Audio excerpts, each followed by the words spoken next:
Ben ritrovati al meteo. Sulle nostre regioni sarà una giornata all'insegna del bel tempo, ma vediamo il dettaglio. Sul Veneto sarà asciutto e stabile su tutti i settori, tuttavia al mattino il cielo si presenterà irregolarmente nuvoloso, ma senza altre conseguenze. Non sono infatti attesi fenomeni degni di nota. Più sole invece a partire dal pomeriggio. Temperature invariate con minime tra 11 e 15 gradi. Valori massimi compresi invece tra 20 e 23 gradi circa. Diamo ora uno sguardo al Friuli Venezia Giulia.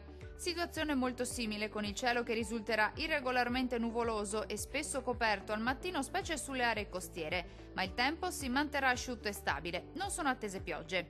Via via più soleggiato col passare delle ore. Temperature stazionarie con minime tra 11 e 13 gradi.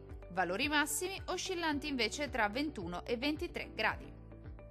Vediamo infine la situazione del Trentino Alto Adige. Non cambia di molto la previsione, molte nubi sui settori meridionali della nostra regione al mattino, ma in genere senza fenomeni associati.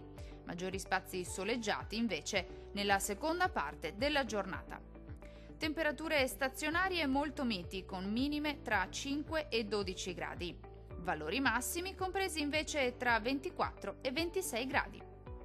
Dal meteo di Antenna 3 per ora è tutto. Arrivederci al prossimo aggiornamento.